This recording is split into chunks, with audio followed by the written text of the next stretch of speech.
Sir ஒரு நிமிஷம் ரொம்ப பயங்கரமான ஆளா இருப்பாரோ. 2026ல தளபதி விஜய் சிஎம் வந்தா நீங்க ஆதரிப்பீங்களா?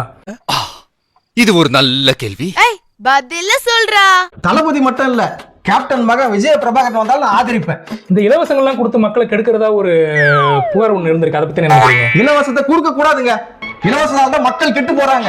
இலவசத்தை ஒழிக்கணும், புது ஆள் வரணும். எனக்கு ஒரு வேலை இருக்குது, நான் வந்துடுறேன். மக்கள் இவ்வளவு விழிப்புணர்வோடு இருக்கிறதுனால அடுத்து 2024 பெரிய மாற்றம் ஏற்படும் நம்ம தமிழக மக்கள் எதிர்பார்க்கறாங்க. A few moments later. ஏப்பா சீக்கிரம் கொடுப்பா. நானே பொண்டாட்டி தெரியாம வந்துக்கிறேன், பார்த்துதான் தரேன். இதுவா பாரு, குடுப்பா. எப்பப்பா நீ பாத்துன்னு இருப்ப, குடுப்பா காசை முதல்ல. எவ்வளோ வேலை இருக்குது, இன்னும் பராசக்தி இருக்குது, ஒயின் ஷாப் இருக்குது, ஜனநாயகன் இல்ல போகுது. குடு இந்தப்பா. எவ்வளோப்பா? 3000 கரெக்டா கொடுக்குறா?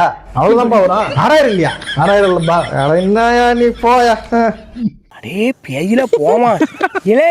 பரதேசி 3000 தான் கொடுத்தா. வெளிப்பையா ஏன்டா நாயே, இதை வாங்குறதுக்கு தான் அவசரமா வேலைன்னு சொல்லிட்டு ஒன்னியாடா?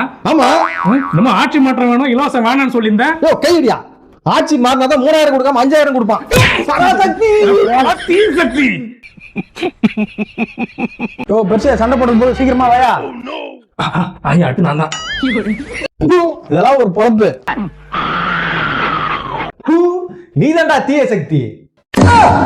குடியா குடியா, என்னமோ உன் காசு கொடுத்தா எழுதுற, என்ன நம்ம கவர்மெண்ட் காசியா? என்னது போறோம் குடியா, எத்தனை நாளும் 3000 ரூபாய் தான். Money is always ultimate.